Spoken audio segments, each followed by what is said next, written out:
प्रिय विद्यार्थियों नमस्कार, सुस्वागतम। मैं हूं जेपी खरे और आप देख रहे हैं जेपी खरे फ्री ऑनलाइन कोचिंग क्लासेस। यहां पर आपको मिलता है मैथ्स और साइंस जैसे विषयों का मार्गदर्शन और इसके साथ ही आपको मिलता है आपके पाठ्यक्रमों पर आधारित प्रश्नों के सटीक, संक्षिप्त और सारगर्भित समाधान। तो बने रहिए मेरे साथ इस वीडियो के अंत तक और चलिए शुरू करते हैं हमारा आज का ये वीडियो।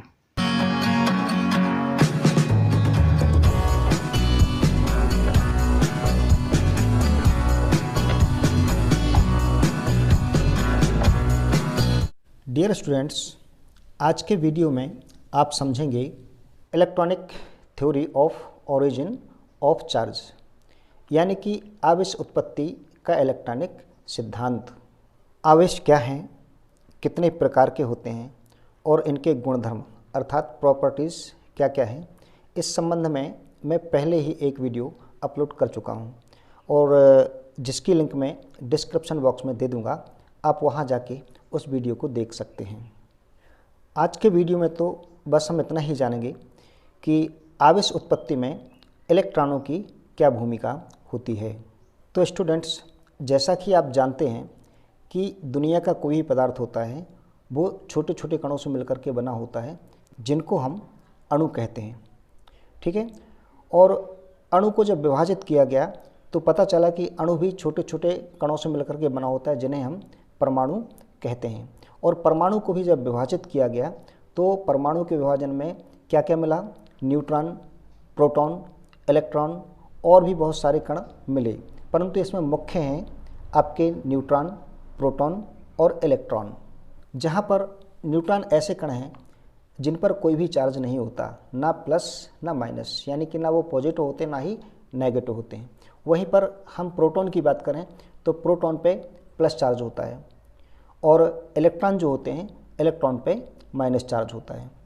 अब ये इलेक्ट्रॉन, प्रोटॉन और न्यूट्रॉन एक परमाणु में किस प्रकार से व्यवस्थित होते हैं, इस संबंध में अलग अलग मॉडल समय समय पर दिए गए, जिनमें से एक मॉडल है जो कि सक्सेसफुल माना जाता है, नील्स बोर का परमाणु मॉडल। तो चलिए हम इसको समझते हैं।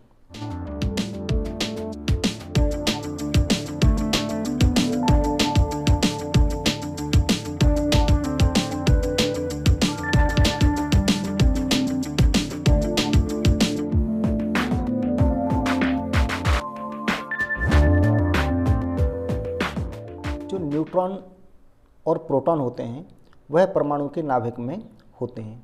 नाभिक क्या होता है? नाभिक एक प्रकार से हम ये कह सकते हैं कि परमाणु का केंद्र होता है, उसके केंद्र में नाभिक स्थित होता है। इस तरह से ये नाभिक होता है।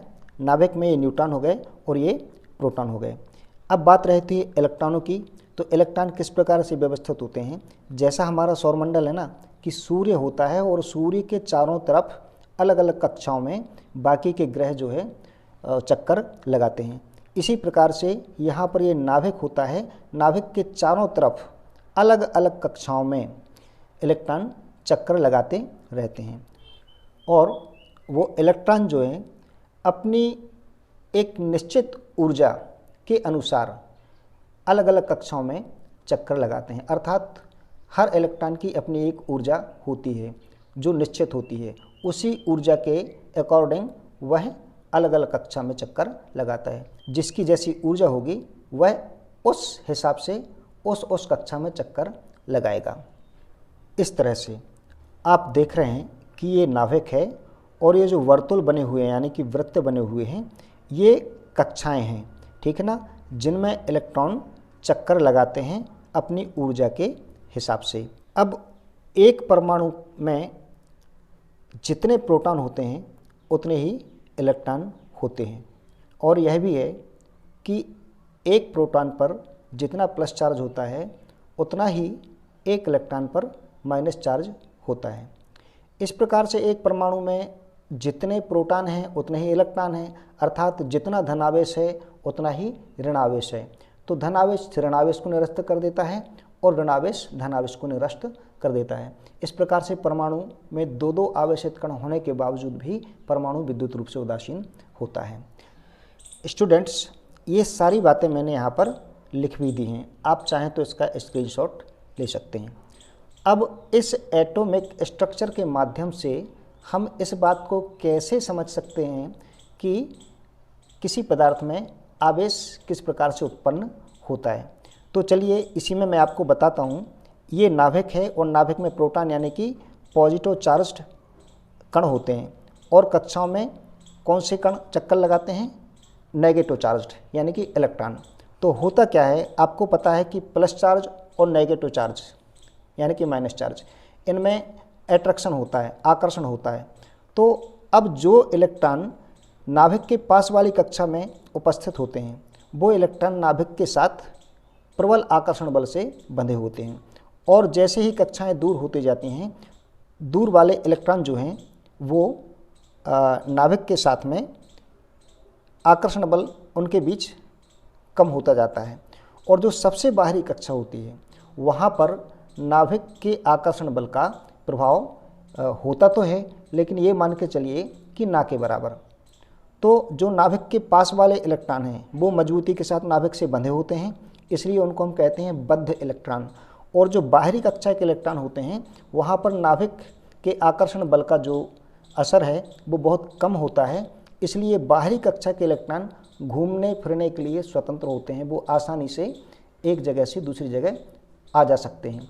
ठीक है, तो इन इलेक्ट्रॉनों को हम कहते हैं फ्री इलेक्ट्रॉन या फिर मुक्त इलेक्ट्रॉन। प्रिय विद्यार्थियों, यही मुक्त इलेक्ट्रॉन किसी पदार्थ में आवेश उत्पत्ति के लिए जिम्मेदार होते हैं।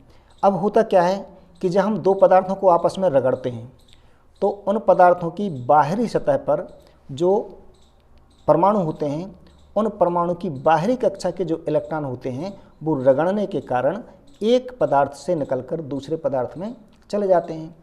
अब जिस पदार्थ से इलेक्ट्रॉन निकलेंगे तो उस पर कौन सा चार्ज बढ़ जाएगा, प्लस चार्ज। क्यों? क्योंकि प्रोटॉन और इलेक्ट्रॉनों की संख्या समान थी। इस प्रकार से पॉजिटिव चार्ज और नेगेटिव चार्ज दोनों ही उस परमाणु पे समान थे, लेकिन जैसे ही इलेक्ट्रॉन निकला तो अब माइनस चार्ज कम हो गया, तो माइनस चार्ज की तुलना में प्लस चार्ज बढ़ जाएगा। ठीक है ना। इस प्रकार से वह पदार्थ जिससे इलेक्ट्रॉन निकले हैं उस पर कौन सा चार्ज उत्पन्न हो जाएगा, कौन सा चार्ज आ जाएगा, पॉजिटिव चार्ज यानी कि प्लस चार्ज। तो हम कहेंगे कि वो पदार्थ धन आवेशित हो गया। और जिस पदार्थ में वो इलेक्ट्रॉन गए हैं उस पदार्थ में भी माइनस चार्ज और प्लस चार्ज इक्वल था, लेकिन जैसे ही उसमें इलेक्ट्रॉन गए तो इलेक्ट्रॉनों की संख्या बढ़ गई और इलेक्ट्रॉनों की संख्या बढ़ने के कारण क्या हुआ कि उस पर माइनस चार्ज बढ़ गया। तो वह पदार्थ कैसा हो जाएगा, माइनस चार्ज यानी कि ऋण आवेशित। तो निष्कर्ष रूप में हम कह सकते हैं कि जब दो पदार्थों को आपस में रगड़ा जाता है तो एक पदार्थ की बाहरी सतह से इलेक्ट्रॉन निकलकर दूसरे पदार्थ में चले जाते हैं। इस प्रकार से जिसमें से इलेक्ट्रॉन निकले वह धनावेशित हो जाता है और जिसमें इलेक्ट्रॉन गए वह ऋणावेशित हो जाता है। यही हमारा आवेश उत्पत्ति का इलेक्ट्रॉनिक सिद्धांत है। ठीक है, चलिए इसको हम लिख भी लेते हैं। तो ये रहा आवेश उत्पत्ति का इलेक्ट्रॉनिक सिद्धांत, अर्थात electronic theory of origin of charge. जब दो पदार्थों को आपस में रगड़ा जाता है तो एक पदार्थ की बाहरी सतह से कुछ इलेक्ट्रॉन, जिनको हम मुक्त इलेक्ट्रॉन कहते हैं या फ्री इलेक्ट्रॉन भी कहते हैं, निकलकर दूसरे पदार्थ में चले जाते हैं। अब जिस पदार्थ से इलेक्ट्रॉन निकले उस पर ऋण आवेश कम हो जाता है, इसलिए तुलनात्मक रूप से धन आवेश बढ़ जाता है। तुलनात्मक रूप से कहने का यहाँ तात्पर्य यह है कि इलेक्ट्रॉन निकल जाने के कारण ही उस पर प्लस आवेश बढ़ जाता है, प्लस चार्ज उस पर बढ़ जाता है। वास्तव में प्रोटॉन ना घटते हैं उसमें से, ना ही प्रोटॉन उस पर बढ़ते हैं। ठीक है ना। तो ये इलेक्ट्रॉन निकल जाने की वजह से उस पर धन आवेश बढ़ जाता है। इस तरह जिस पर धन आवेश बढ़ा वह धनावेशित हो जाता है। पुनः जिस पदार्थ या वस्तु में इलेक्ट्रॉन चले जाते हैं उस पर ऋण आवेश बढ़ जाता है और वह ऋण आवेशित हो जाता है। यही आवेश उत्पत्ति का इलेक्ट्रॉनिक सिद्धांत है। आप इसका स्क्रीनशॉट ले लीजिए। परीक्षा में यदि आए तो आपको यही लिखना है। यदि अधिक नंबर का आता है तो थोड़ा सा आपको परमाणु संरचना के विषय में बता देना है और बाद में ये लिख देना है, नहीं तो इतना ही लिखना है। ठीक है, आज के वीडियो में इतना ही। फिर मिलते हैं अगले किसी वीडियो में। तब तक के लिए मैं आप सभी से विदा लेता हूँ।